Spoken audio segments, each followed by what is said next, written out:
So today I'm going to show you how to knit your own beaded bracelet, and we are going to be knitting with beads.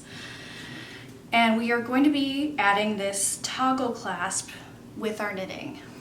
So to get started, for this tutorial, you will need fingering weight yarn, seed beads with pretty large holes, size 3 or 4 knitting needles, a beading needle, and a toggle clasp. Now I sell a kit for these in my online shop, or you can use supplies that you have or go to the craft store.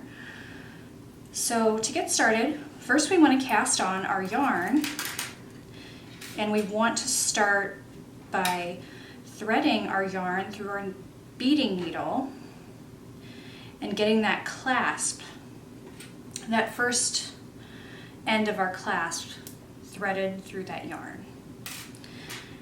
And you want to tie a slip knot. You can take that beading needle off after you have it threaded through. Make a slip knot, and then put that slip knot onto your knitting needle just like you would when you're casting on your first stitch.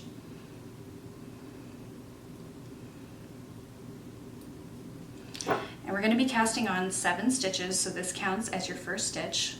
So that's 1, 2,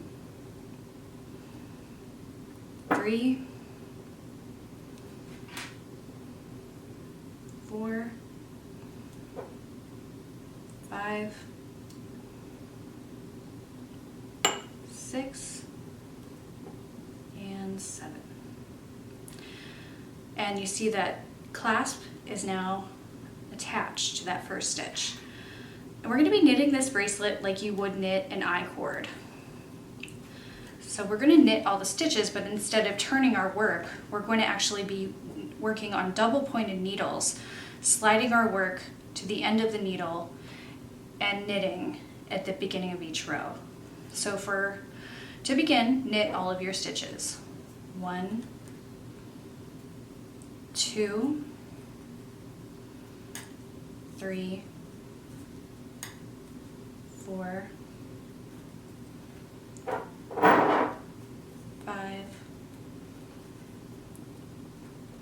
6, 7.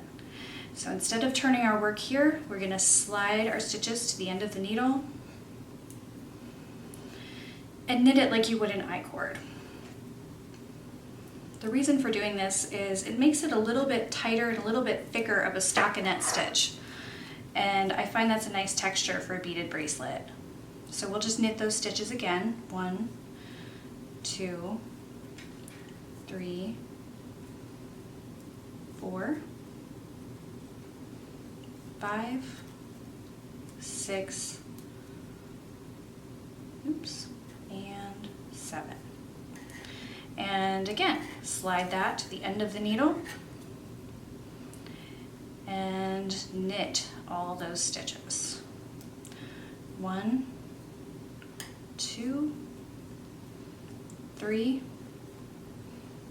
4, 5, 6, 7.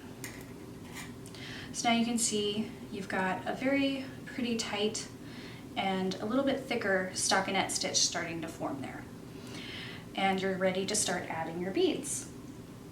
So to place a bead on, I like to use the slip stitch method, and I'm going to show you how to do that next.